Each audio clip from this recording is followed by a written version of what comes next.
videographers.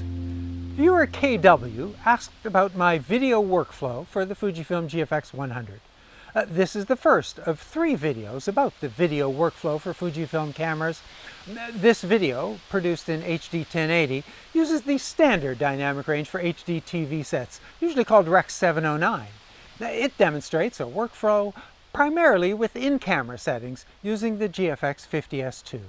Nearly all models support this capability. Now, the second video, using the Fujifilm X-H1, demonstrates a workflow using F-Log to create an HDR, or High Dynamic Range project. Many recent models support F-Log. And the third video is recorded and output using HLG, a hybrid log gamma with the Fujifilm X-T4. That capability has not been implemented on as many models.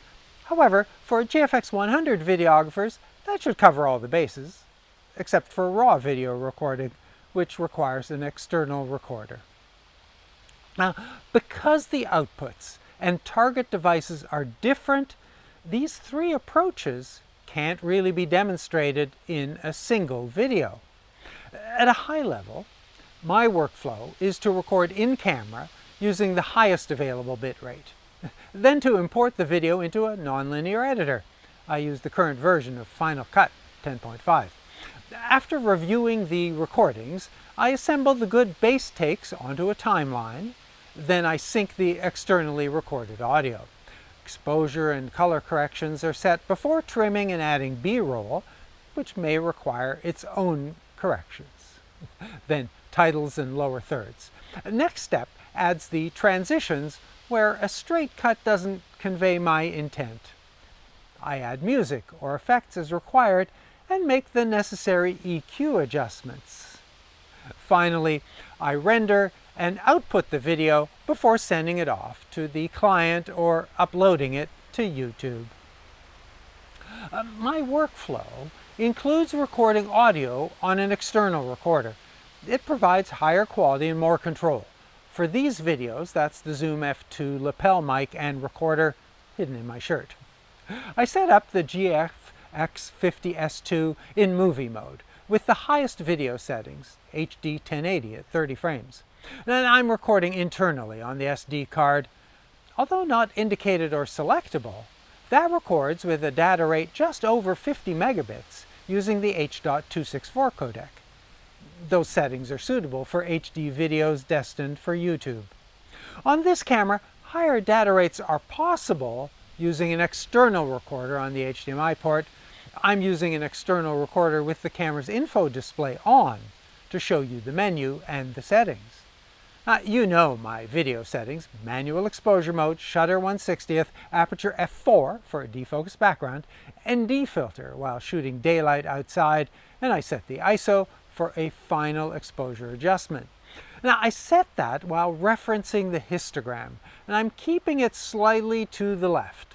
I prefer the true black and richer colors that creates. As I said, in this video, I'm going to create my look in camera. I've done a few test recordings of this scene and have chosen the Eterna film simulation as the one that will provide the best results for my creative intent. Although I usually use a color reference chart, which you'll see in the other 2 videos, I'm foregoing that here. I'm confident that cloudy white balance is suitable without further adjustment. The scenes seemed a little contrasty to me, so I've used the tone control to lower the highlights and raise the shadows, although the control describes that as lower. Anyway, those adjustments flatten the response curve. I also lower the color saturation slightly and decrease the sharpness. That creates an image that looks less like crispy, colorful video and more filmic, but that's my creative expression. As I said, there were a few test recordings to determine this look, and I did also evaluate both Provia, the standard color profile, and Classic Chrome, which is my go-to film sim. A lesson there: don't get stuck in a rut. Remember the other options available to you. Now, here in Collingwood, I'm fortunate that I can make a test recording and go inside immediately to evaluate it on a MacBook. Even if it's not that easy, meaning you need to go scouting and take some test shots at the location beforehand, it's a step I highly recommend for quality results. What you see in the field on the LCD, even on an external monitor, may look very different in the edit room. Now, I know the next step is to make the adjustments in your video editor, but for this workflow, I recommend you keep that at a minimum, particularly at these low data rates. And the old rules still apply. Garbage in, garbage out. Don't plan to fix it in post if you can get it right in the field while you're recording. Next step, the edit suite, and the remainder of this video is recorded from Final Cut. I don't mean to suggest that it's the most capable. I use it because I'm familiar with it, and making a change to another NLE will be time-consuming and frustrating. If you have not yet chosen a video editor, allow me to recommend the free version of DaVinci Resolve, which I've tried.